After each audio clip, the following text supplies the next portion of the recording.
Good evening, everyone. Welcome to the 22nd episode of Method in Madness. Method in Madness is a program that we have been organizing since April this year. And this is a platform to bring experts, educators who work with children, who work with teachers, who have worked extensively in the field of education and drama together.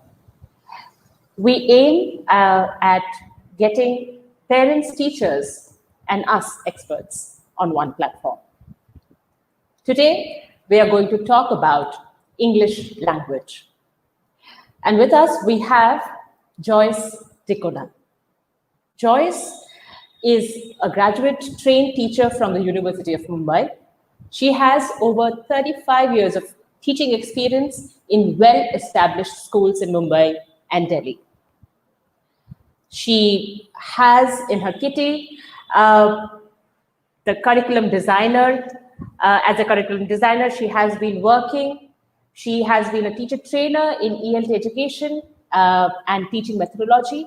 She has been a course coordinator at St. Xavier's Teacher Training Institute, Mumbai, a headmistress in international schools, and academic support for Trinity ESOL examinations in India.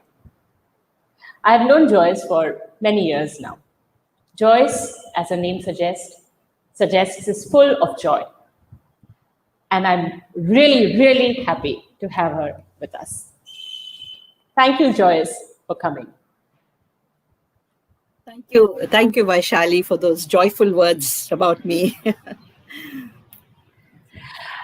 Joyce, I'm really honored to have you in our show today. We have been doing this for the last 21 episodes, as you've seen, and for the last in the last 5-6 months that we have been doing this, the idea has always been to share our experiences, share our knowledge, and listen to our audience members as well. So today, Joyce and we are going to share her experiences because she has very rich experience of working with teachers and students. So Joyce and we are going to talk for the next 45 minutes, and then we are going to take some questions from you. So the chat box is open. Please join us in the conversation. Please ask your questions, and we'll select a few and discuss them in the later part of our chat. Joyce, let's begin. English language. There's something that I have been, watching or seeing as I was growing up in various towns. I've grown up in Calcutta, I've grown up in Bombay, I've grown up in smaller other cities in Orissa. I always used to see these centers, tutorial centers, where they would teach spoken English. I never went there, but I always used to wonder what really happens. Is that effective? And I would like to start with this question that, can spoken English be taught? Well, the very fact you're saying spoken English, it cannot be taught. Spoken English cannot be taught. It has to be experienced. So all these so-called fly-by-night programs that you have in 20 sessions, in 2 months, in 1 month, you will start learning English. Well, give them the benefit of the doubt. But let me tell you one thing. They're certainly not teaching you functional English. They're teaching you communication English. And what does communication English comprise of? Rules. Rule books you can get in the store. Rule books are for the cupboard. When you want to really learn a language, you've got to experience it. Experience it, create the experience, and only then you will be able to learn something. You cannot learn it, with the help of rules and by somebody telling you something. Today, when we do few activities, I'll be showing you. I'll show you how. I'm not going to teach you English, but we'll create the scene, create the situation. And that's exactly how you need to teach a language. So You have been you create yeah. a situation. Yeah, you create a situation. And if I create a situation, definitely you will react. And if you react, you're bound to respond. That's the key word. Response. We want you to respond, impromptu.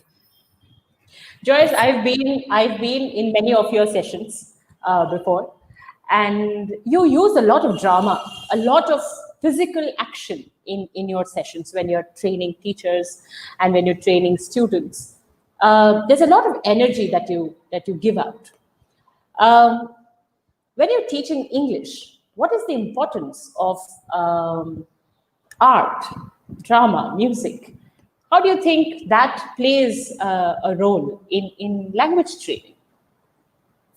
Language cannot be separated from art, music, drama, because life is a stage after all. We're always performing. And what do we mean by performing? When you perform, you're not only speaking, right? You are acting, you're speaking, you're singing, you're creating sound, you're creating music. So we cannot isolate language. So when I train people in English language, I use a lot of drama because we are dramatic human beings, all of us. Even when we speak, our hands and legs get thrown apart. Our facial expressions. You can't just stand like a statue and speak like that. Nobody will want to listen to you for more than 1 minute. So drama is a very essential part. In fact, can I do a small little interaction with you just now? Absolutely, yes. Vaishali, just imagine you wore your sister's boots and went for a party. Okay? Okay. And at the party, you spilled juice on the boots and spoiled them. Now, when you came home, you were expecting a good thrashing or a good scolding. But your mother didn't do anything, didn't say a word to you. Instead, she went and bought a new pair of boots for your sister. I want you to react to the situation. I'll be your mother. React to the situation. Okay. You Mama? needed boots. You didn't have boots. You borrowed your sister's. And now you've spoiled them. Your mother has bought new shoes for the sister. How do you react? Okay. Mama, why did you buy boots for Goody? Why did you buy boots for her? Because you have spoiled her boots. She's so particular about her boots. She takes good care of them, and you have spoiled them. But that's fine. But I could have taken those boots to the cobbler and get them repaired or something. They won't be the same as they were before. That's why I bought her a new pair. But they're new shoes, Mama. Why did you get her new shoes? In fact, I know what's on your mind. You thought I'd buy you a pair of new shoes, isn't it, Vaishali? Is that what you're thinking of? Well, you can rest assured I'll never buy you a new pair of shoes until you learn how to take care of your shoes. Now, your birthday is coming around the corner in April, isn't it? So you have sufficient time till April to learn how to take care of your shoes. I will buy you a pair of shoes in April. Is that okay with you? Are you still feeling upset? You can use Goody shoes till then. All Take right. it to the cobbler. Okay, I promise that I'll take them to the cobbler and I'll get them. Okay. Done. Now, while doing this little activity, what are the different skills I elicited from you and from myself? What were the different skills? One was persuasion. You were trying to persuade me that I should get you a new pair. I tried to persuade you and tell you that what I'm doing is right. There was reasoning. I used language. I used connectors. I used the present perfect tense without telling them have been, have, so many tenses came out into play. Without telling you what to use, I created the situation. And automatically, you were able to respond to it. So now, the situation should create a feeling in you. That's why I chose a thing like this. If you just bring any silly activity, they're not going to bother. But here it affected you, no?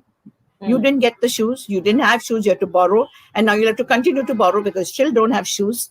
So that's the kind of activity I create in you. So you have to react and then respond. Yeah. Okay. So, what if during this conversation, I'm a first generation English speaker, and I make certain mistakes? How do you, as a teacher, then correct me, or how do you bring the corrected, English, the grammatically, correct English into my First understanding? generation learners, generally they are the smaller children. I would never do an activity like this. For the first generation learners, generally we teach them to speak with the help of dramatization. We tell them a story and we get them to dramatize it. Then they dramatize it, and while dramatizing it, when they make mistakes, we very gently supply them with the correct word. Very gently. So usually they will say the mother tongue word in Hindi or in Marathi. Don't stop them. Let them say it, and then you repeat the same sentence but in English. So then the child learns, and they don't feel upset about it because they feel like they are acting. It's all part of the acting. So there's no problem. So in little children, we cannot have an activity like this. We have role play for them. We have picture talk. Like recently, I had a little webinar where I showed them a picture where the mother was sleeping. And it was daytime and the mother was sleeping. So I asked the child, why is mother sleeping? And the child said, this is lockdown. Maids are not coming. Mother has to do the jhadu katka. So she's tired. You see, she wanted to express that mother has to do the housework. She said the jhadu katka. That's okay. She felt happy that she was able to express herself. So what did I do? I said, oh, mother had to do the sweeping, swabbing. Sweeping, swabbing. So she got the word for this without feeling, that, oh, I said the wrong thing. I allowed her to speak. So picture talk is very, very important. This kind of an activity that I did with you is something that is done at a later stage for class 5, where they've already learned the basics, and then we're fine-tuning it and saying, okay, now you've learned the basics, use them in a conversation. Okay, like another activity for class 6 or 7 would be, tell me if this action is justified. This I would like the audience also to give us their response, okay? Saurabh got a job in an ice cream parlor at rupees 2,000 a month. He was also told he could have free ice creams. At the end of the month, his boss fired him because he found that Saurabh had been having 5 to 6 free ice creams every day. So he got fired. Do you think it's justified? He was told that he could have free ice creams, and the boss fired him. I would like to know from my audience, was it justified or not? Now, you have to think for this. And if you say justified, you have to give your reason why. If you say not justified, you have to give your reason why. So please give us the reason in the chat box. Can I give you my reason, Joyce? Yes, please. You think it's justified or unjustified? First, tell me that. First, I think it's not justified at all, because he was allowed to eat as many ice creams as he wanted to. But I think the reason the owner is firing him is that he had too many ice creams, which and the price of the ice creams that he's had is more than 2,000 rupees, more than his salary. Probably that's the reason he's been fired. So I think it's not justified. He could have given him a warning, right? Maybe he could have given him or a coupon saying that, okay, you can only have maximum. In a month, you can have this many ice creams. Maybe that would be a good idea. But then anyone thinks it is the other way around? You feel it was not justified. Anyone feels it was justified from the responses? Let us see. There are some responses coming in. Not justified. Have common sense. Not justified also with you. Yeah, so with nobody me, thank you. Have common. So nobody feels it's justified? Yes, they all feel that it is not justified at all. Okay. Now, Vaishali, just think that you want train tickets to go to Pune. Okay, you and your friend. And Okay. the booking clerk says that there's only one ticket available in the reserved compartment. And you're trying to persuade him to allow you to enter that train somehow. Hmm. Can you use your discretion? Tell me how you're going to persuade me. I'm the booking clerk. Okay. Excuse me, sir. Sir, I need 2 tickets. First of all, I'm not sir, I'm madam. Oh, Okay? Yes. sorry, I do I sorry, look ma'am. like a sir? Huh? Because you have short hair. Sorry, sorry. Okay. Yes. You want two Okay. tickets? Let's check. Sorry, madam. Only one ticket is available in the reserve compartment. Why So don't you it's go in the general? Go in the general. ge- general is very stuffy, ma'am. Ma'am, you give me 1 ticket. I mean, both of us will share. We'll share the seat. How can you share the seat? Is enough for only one person to sit on. Two people can't fit on that seat. She No, will have to sit on your lap. yeah, But yeah, she can sit on my lap. yeah, okay. Is your lap a seat? Is your lap a seat? Is it a train seat? The lap is your lap. It's not a train seat. So you can't pay for your lap. You're paying for the train seat. So on your lap is important. Why don't you both go in the general? You'll have nice free Western Railway massage. The crowd is so much. Yeah, that's the reason we don't want to go to the crowded compartments. Please, madam, please, please give us the ticket. A waiting list ticket will also do. A waiting list ticket, if you get, you cannot enter the train. Sorry. Okay. Since you're so, you seem to be very anxious and you're still very young and you don't want to separate from your friend, I'll tell you one thing. You enter the compartment, and while you're traveling, I'll just try and see whether I can, fix up with somebody who can allow you to share the seat or whatever. Oh, You can't share, but now, in other words, you understand, know what I mean. yes, yes, yes, ma'am. I'll allow you to. Thank you. Let's end it over here. This is how it happens. Okay, let's carry on. Okay, Vaishali, you seem to be very imaginative and creative, and I want the whole crowd also to join in. Okay, Okay. ready? How? I'm giving you only 1 minute to give me the answer. So After all our audience members can also join in. everybody can write the answers. Yes, in All one right. minute they have to give us the answer. How many things can you think of that fit into a matchbox? Quickly. Okay. Um, I need at least 30. 30 in 1 minute. Okay. Okay. Yes. Okay. Pebbles, bindis, coins, sand, um, water, um, rings, earrings.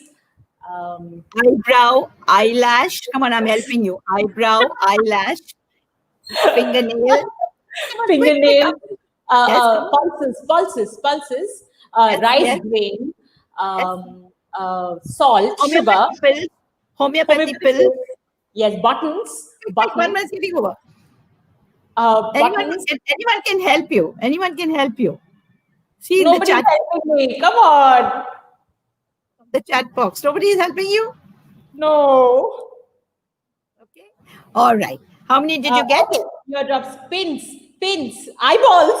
Somebody said eyeballs. Thank you. In a matchbox. Yeah, in a matchbox. Pencil shavings, nail, Yes. teeth, Yes. Yes. marbles. Okay. All right. Keys. Needles. Yes. Oh, that's a good one. Needles. Needles. That's a Needles. good Yeah. one. Yes. Chewing Chewing gum. gum. Oh, that's nice. Fantastic. I think we've got at least 30. Yes. Wonderful. We got Okay. that. Next Thank one. you, guys. Next Thank one. you, everybody. Very good. Worms. Very worms. Wow, that was good. Okay. Another one. How many things can you think of that make a noise around you? The fan. Um, uh, notepad makes a noise, glass, a cup, table. It does not make a noise like you have to bang the table to make noise. Yeah.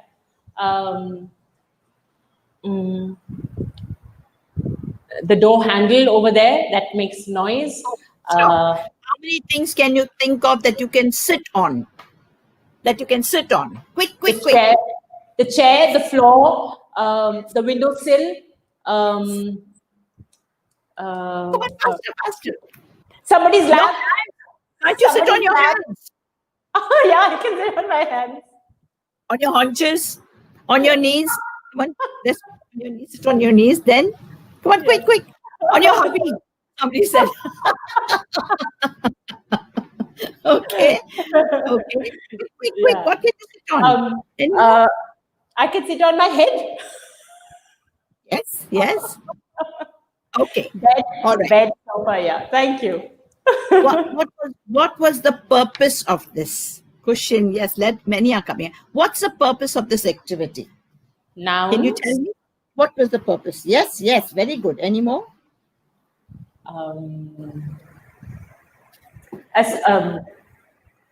I think it's presence of mind, building presence of mind, building reasoning also to an extent. Yes. Also observation. Observation, yeah. Around also, okay. All right. Yeah. Now, you have any questions for me before I go to the next one? Yes, I have a question for you. Vocabulary. Somebody is saying vocabulary. Yes, absolutely, vocabulary as well. Yeah. Joyce, there are many teachers who are joining us from the south of India. Okay. There are many teachers who are joining us from the south of India, and they basically are working with children who have maybe they're coming in to learn English for the first time, first generation learners. And there are many others also who are joining us from all over the country, who are teachers in schools, and they're teaching first generation English learners. I have also, taught drama to first generation English speakers. So what I have always witnessed is that tense is a big problem. You just mentioned tense, right? Tense is a it's a huge problem. How do we help children, or maybe how can we help teachers over here understand a little bit more about why this problem happens, and what can we do as facilitators to help them with tense? Okay. First of all, you have an activity. You cannot have all the tenses together. Okay. Think we start with the present tense. All right. I have an activity here which will encourage them to use the present tense. Now, as I told you, every activity has to be so creative. You have to create the environment in such a way that it provokes them to react and then respond. Okay. Now here I have a picture. Is it clear? Can you see it clearly? Here I have a picture. Yes. Now this is a scene. You can see some men there carrying a ladder. There's a dog. And we don't know what exactly they are up to. Who are these people? This is all in the present tense now, okay? Who are these people? Where are they going? What are they carrying? And why? Now, I'll give you a hint. Recently, I did this activity in one of the schools for my training, and they came up with the idea that that little dog there has won an award at a dog show.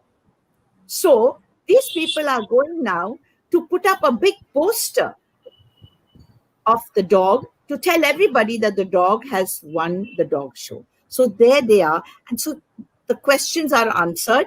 The children will have to prepare the script and enact the whole thing. What shall we do? Now, this is what they did.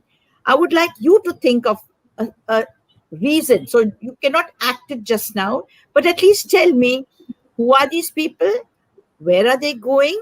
What are they carrying and why? Can anybody think of something that all in the present tense? Yes, I think all of us who are watching right now, all of you who are watching us, uh, maybe you can write what is happening over here. I've already given you an example of how one batch of teachers reacted to it, and they put Yeah. up a beautiful script. They really wrote out a nice script and enacted it.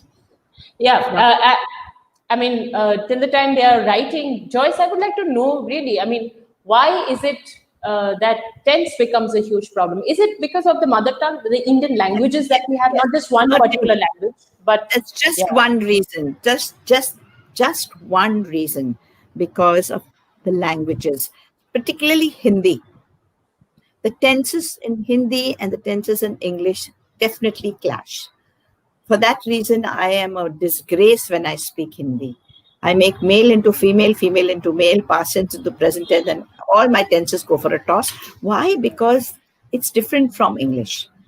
So, tenses cannot be taught. Tenses have to be experienced. From the very start, I'm saying this because now, as I showed you this picture, when they're enacting it, they're going to be saying, okay, now come on, let us go here. I'm doing this, you do that. Carry the ladder, put it here, and now you climb the ladder, climb carefully. See the dialogues coming out. So the whole scene is being created, everything in the present tense. I will show you another activity with the past tense. I'll show you another activity with the future tense. It's very exciting, and I'm telling you, it's not difficult.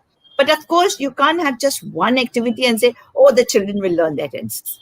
No. hmm, I'll give you one example, and this picture is taken from the Bal Bharati book.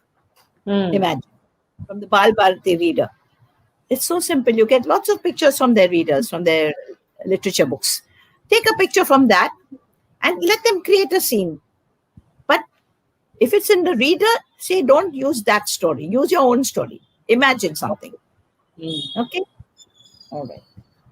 Now you All want. right. Yes, so we are just waiting for some answers from our Anyone would audiences. like to tell us what the scene is all about? Yes. Who The are these people? Where are they going? What are they carrying? And why?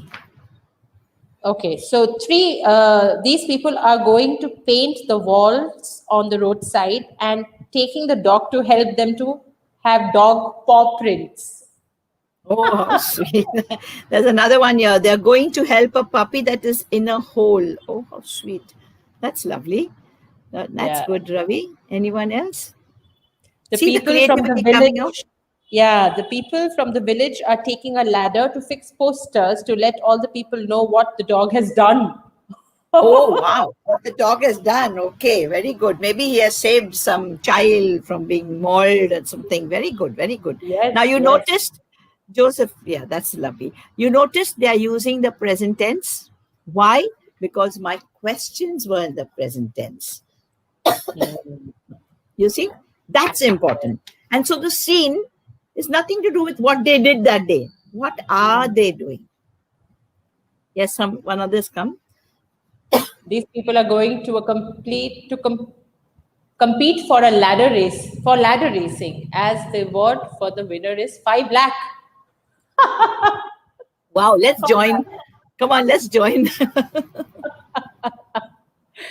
Yes, yes, you're right. Manzar is saying that I think any picture can be used for any tense. For past, you can ask what had happened, and for the future, what Yes, will happen. yes. Absolutely, Wonderful, yeah. wonderful, wonderful. Excellent. You can use it for any tense. Now, I'd like to do one. This is a very exciting one. This is Okay. about aliens to our rescue. The earth is going to be destroyed over the next 2 days due to radiation. Going to be destroyed. So, which tense am I going to be using? The future tense. Okay. Aliens from another planet have come to our rescue, but they can only rescue 12 people and move them to a planet which is very similar to our planet. These 12 people will start a new world there. Imagine that you have been asked to draw up this list. What criteria would you use to make your decision on the choice of people and why? So, if you're starting a new world, what are the kind of people you would like to take? Who are the ones who are going to help you build that new world? So, please, can you give us your answers? They can't read what the writing is coming. Please give us your answers. 12. Think of the criteria. 12 people. Generally, if I had done it with a live audience, what we do is the aliens stand there and the rest of the class, they choose any profession. And the aliens have to interview them. So, for example, one child will come up and say, I'm a carpenter. So, the alien will say, how will you be able to help us build a new world there? So, I'll build the houses. I'll build houses of wood. Because but where are the trees?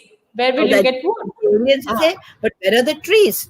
So, the carpenter will say, you just now told us that that planet is just like Earth. Now, you see, because he was paying attention, he knew. So, he could argue it out. Okay. Then, so are you trying to say that we are going to be living in wooden houses? Oh no, disqualified. We can't take the carpenter. Then whom do we need? We need a doctor. Suppose we get sick. So come on, is there a doctor? Is there a dentist? So, but they have to restrict it only to 12. So intelligent, polite, honest, ethical people. Oh, what are they going to do? How are they going to start a new world, Ravi?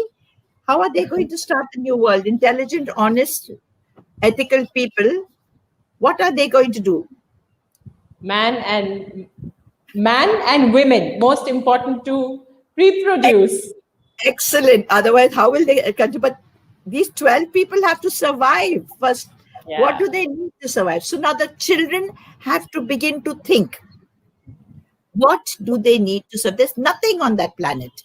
It's just like Earth. There's water, there's plantation, bare ground, barren land. What do they need? First of all, they will need a shelter because there will be rain and storms and whatever, sunshine, everything. So first they need a shelter. Food they will probably get because there is a plantation. So they won't need a cook. They will only cook themselves. But what else? What they'll need a farmer. They'll need a doctor. That's really cute. I would like to take my co-teachers because of their ingenuity, creativity, and hard work. Okay. That's very sweet. Can we have some more? We can choose 12 people. Come on. Farmer. I'm sure you won't choose Vaishali and me because we only do drama there. You can't survive on just drama. We can only do drama, nothing else. Farmer. Oh, very good. A farmer. Yes. So you'll grow crops. That's a good one. Any other? Yes. Build a new world without cheating others. Oh, Ravi, yes, we'll all do that, but we need to be professionally qualified to survive. How do we survive? But how do we survive? See, this needs a lot of thinking, but I'm bringing out the future tense very well because each character, when he's trying to convince the alien that he can take him, he has to use the future tense. I will be able to do this. And if, so he will use conditionals as well. So, and if there is this, I will be able to do that. And then I will do this. So there will be a lot of scope for using the future tense in a situation like this. Yes. Thank you so much, Joyce. Yeah, this is an excellent activity. I think, yes, Darshana is saying, I think they will have to choose youngsters, 6 boys and 6 girls. So they will be able to adapt easily to an environment. Okay, that's a good one.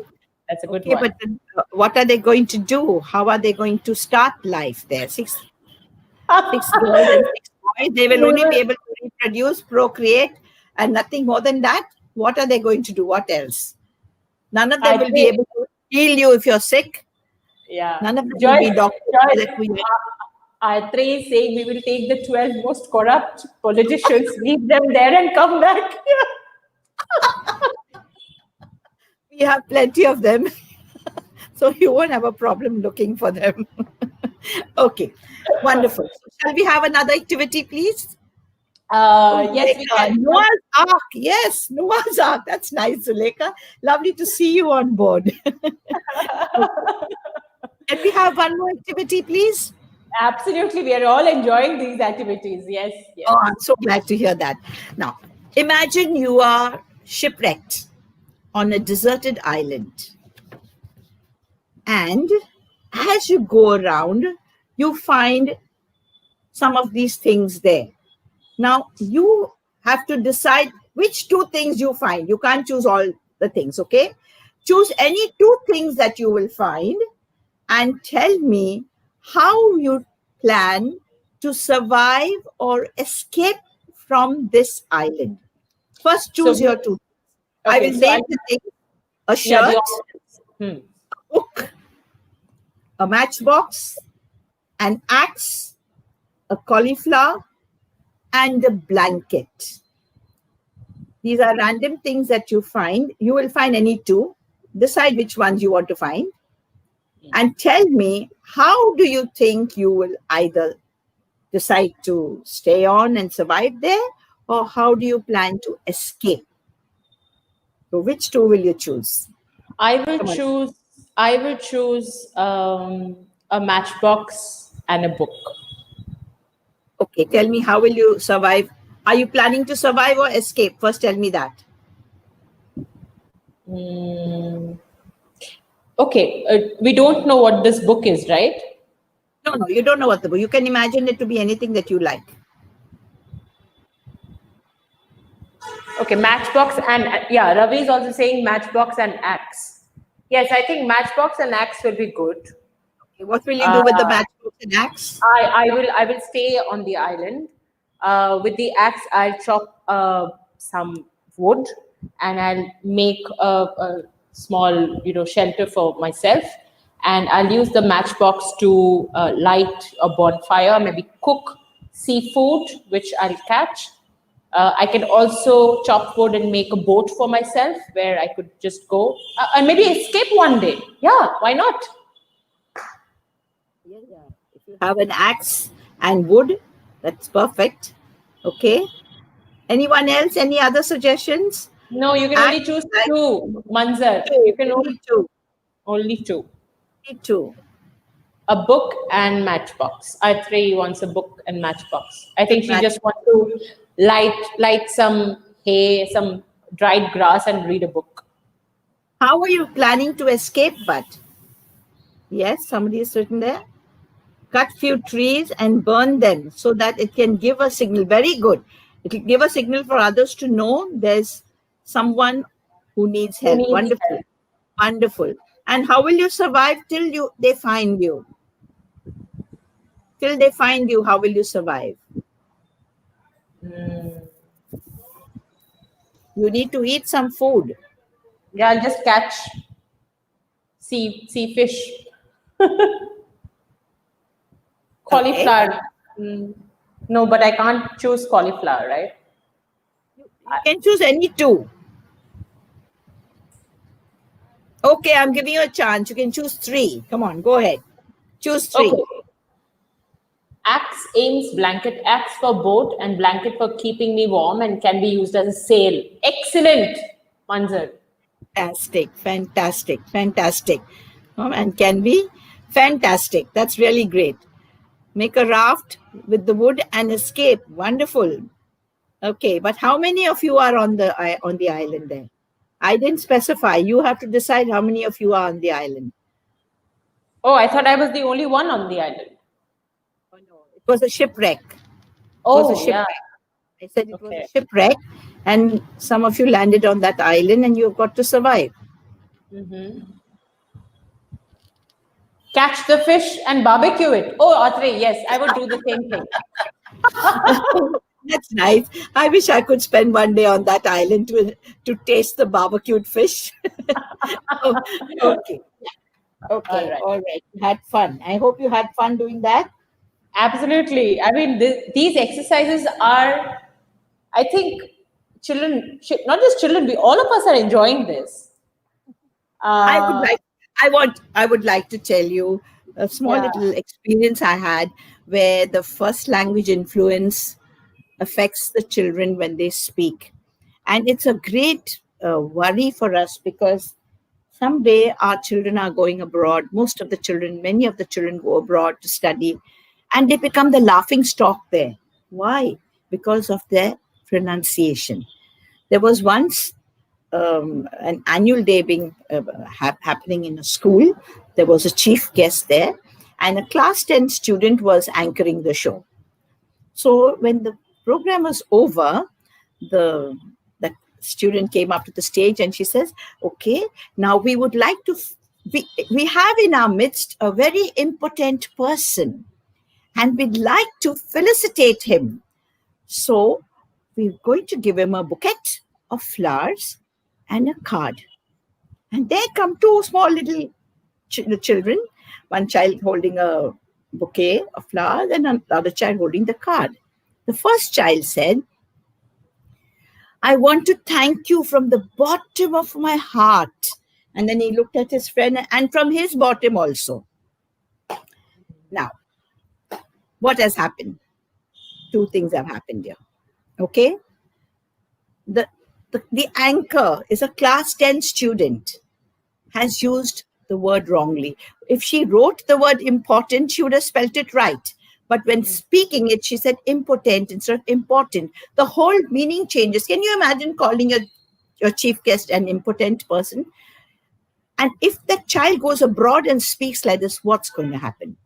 And instead of saying bouquet, you say bouquet. So please, dear friends, please think about it seriously.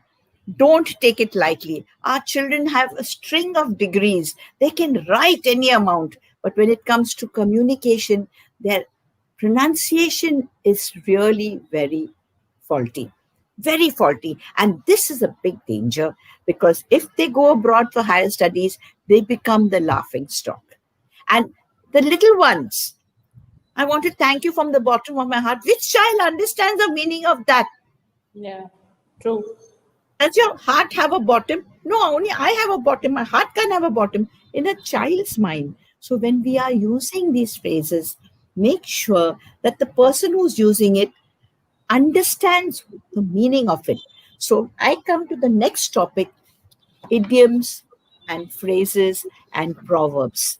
Do we have time? Do we have 2 minutes to spare? Yes, we have 2 minutes to spare. But before we go into that, Joyce, there are many parents who are watching us as well today. What can a parent do at home? Yeah, Uh, that's a help the danger. child. Yeah. Very good question. Very good question.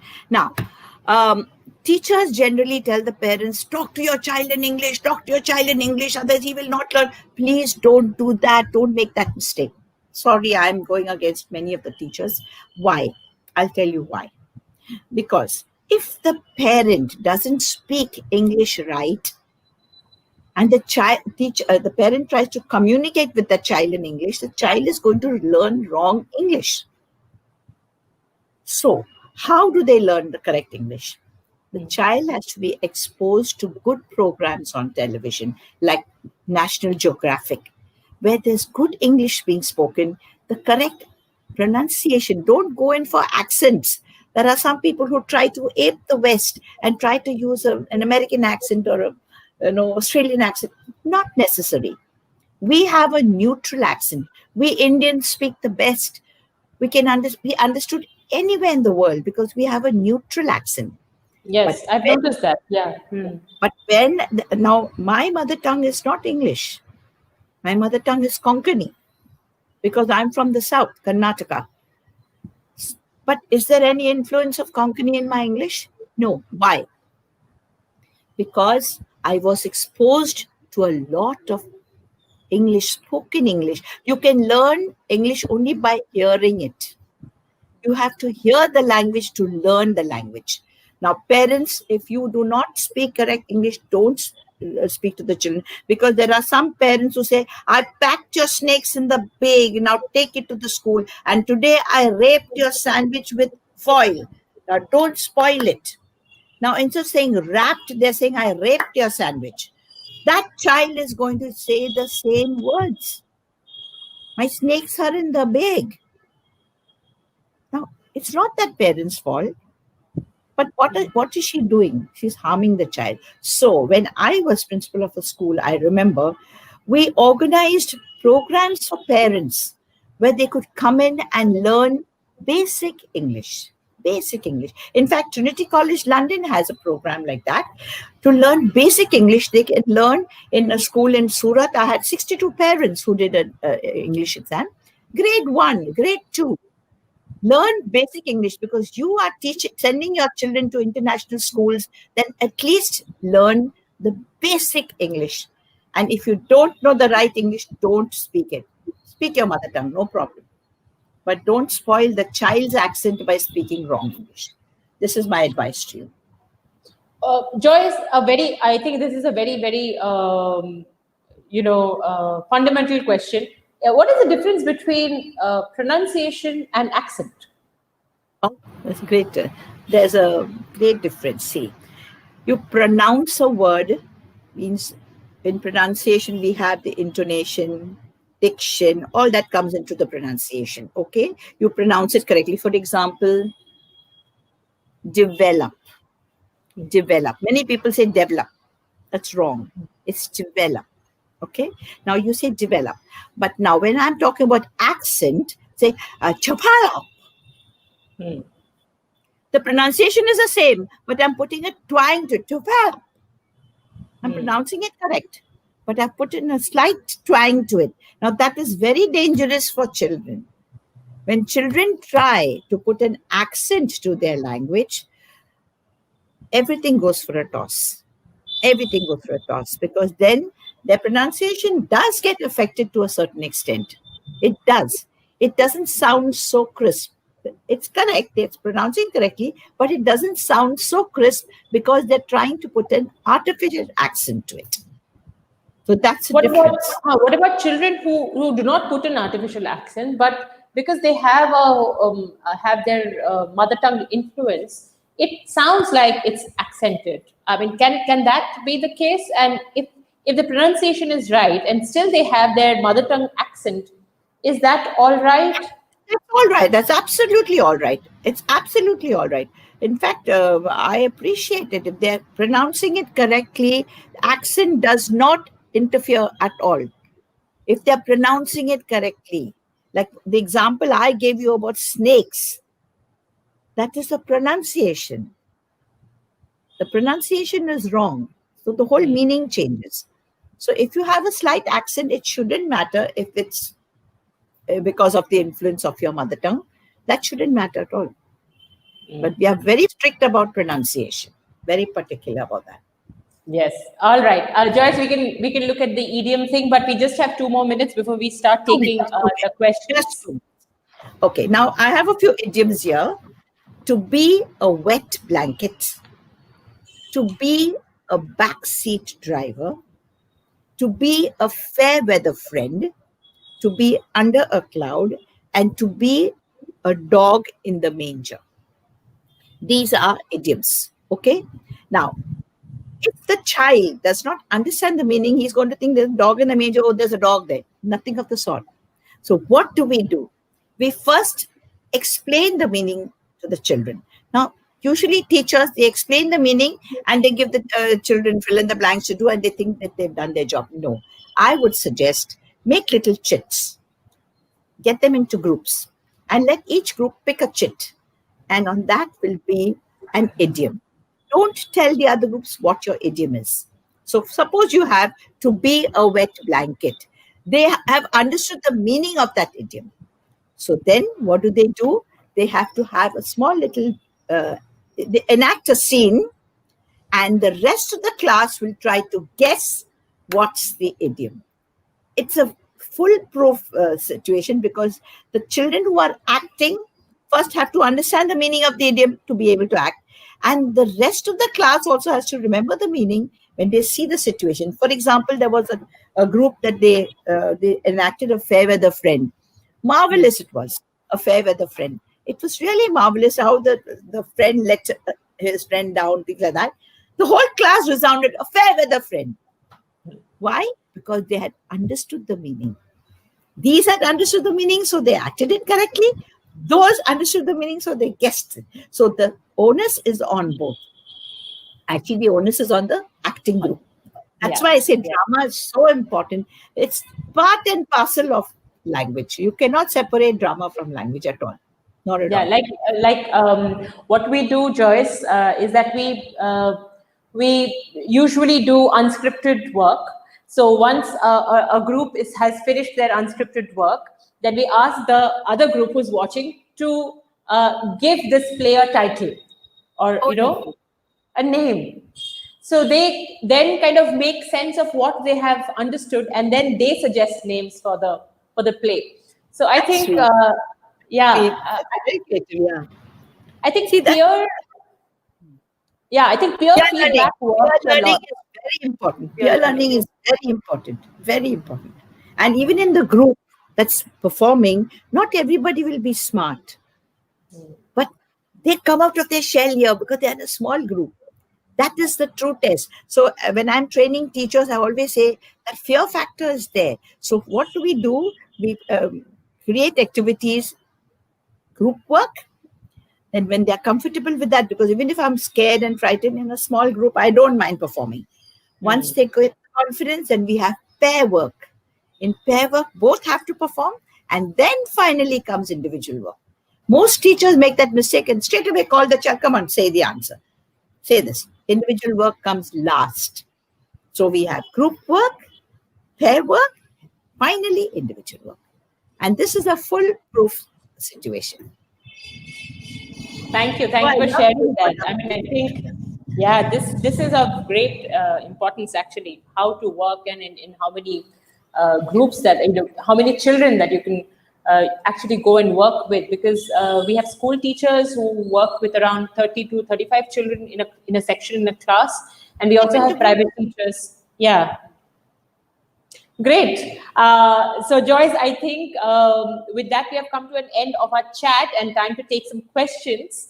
So there are a lot of questions which I think, not questions, comments which have come. There was one question which had come, somebody had asked about drama. Just hold on. In the meantime, please ask your questions. Everybody who is there with us, we have around 45 people who are watching us right now. So please shoot your questions so that we can pick them up and maybe mull over them a little. There is a little argument which is going on over here. It's about, Manzar is saying that correct pronunciation is a myth. Accent changes as per geographical area based on your LAD. I don't know what LAD is. What is LAD, Manzar? You can just... I think he's saying that the correct pronunciation is a myth. What do you have to say about that, Joyce? You have to pronounce words correctly. As I told you, if you mispronounce a word, the whole meaning changes, no? The whole meaning will change if you mispronounce a word. You have to pronounce a word correctly. Accent is acceptable. We accept it if you have a slight accent to your speaking. We accept it because in India, there are so many regions with different languages. So, but pronunciation is a must. It's not a myth. Yes. Joyce, I have a question, and I have had this question for a very long time. And it has to do with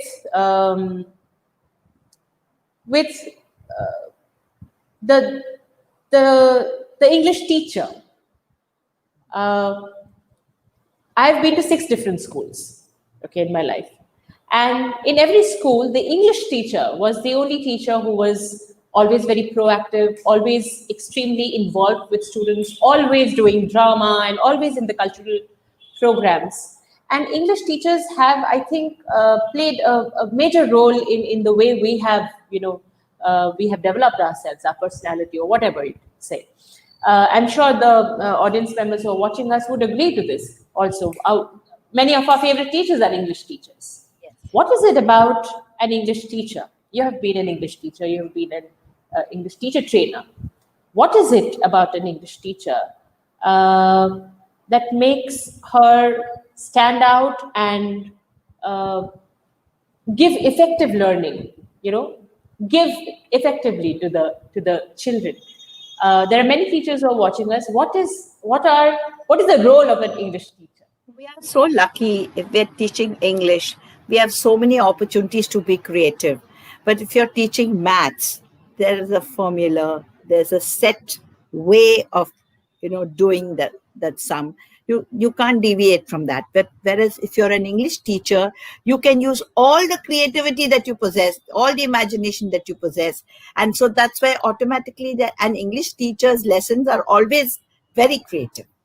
Very creative. And also, I would say that science teachers can really make I remember my science teacher and English teacher very much, but English teachers particularly, because the subject lends for so much of, expression and creativity and innovation. I would say the word innovation would be the main thing. You have got the freedom to innovate if you're teaching English.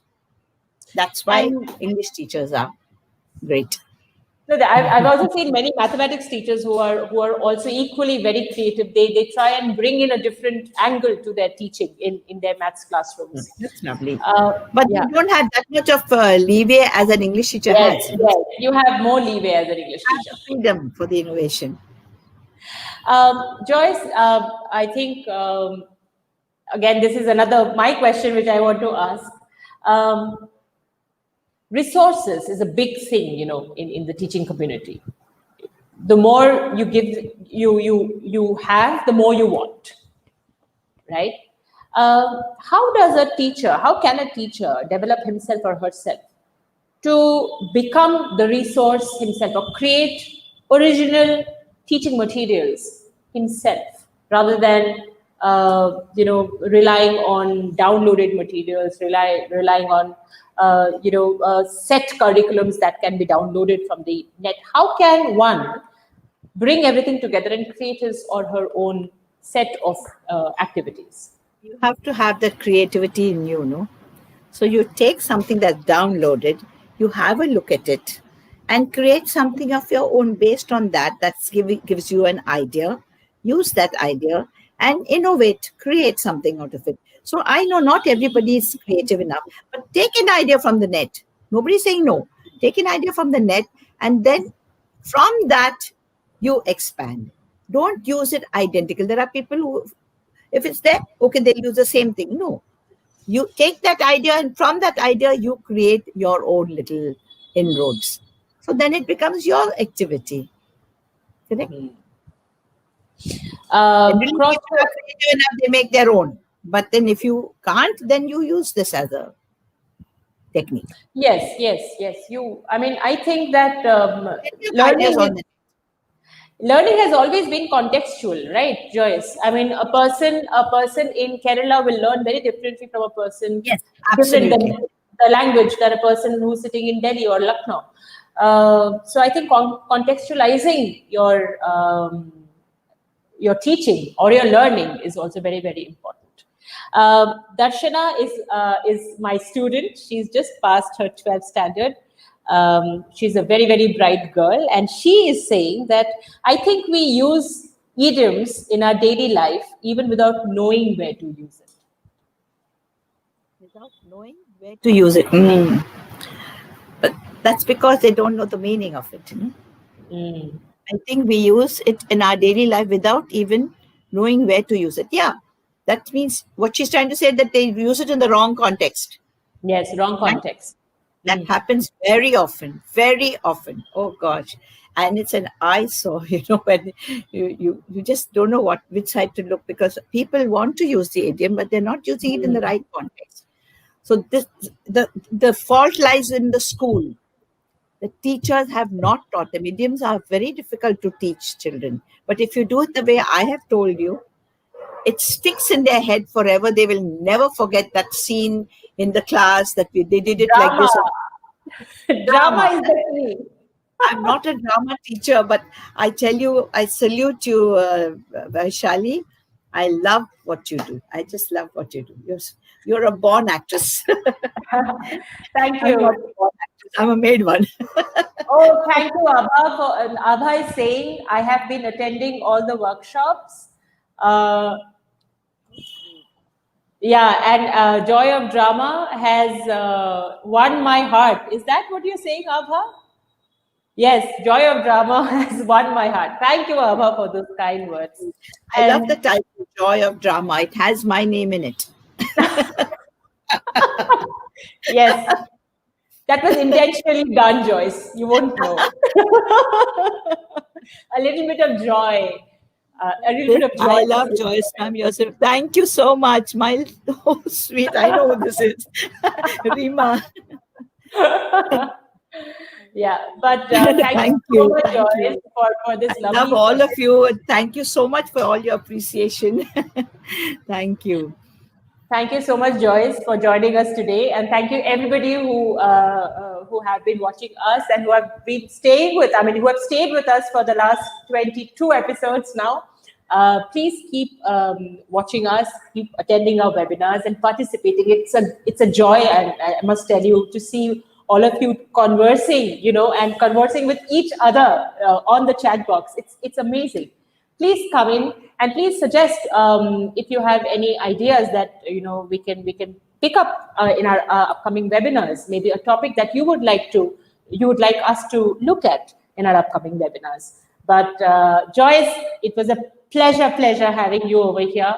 I don't know when we're going to for inviting me. Yeah, but hope we meet soon. And thank I you. wish you all the best in your program, your Joy of Drama. I wish you all the best. It's a joy to see you working so, enthusiastically and creatively. Fantastic. All the best for your future. Thank you. Thank you, everyone, and have a everyone. blessed night. Thank you. Bye-bye.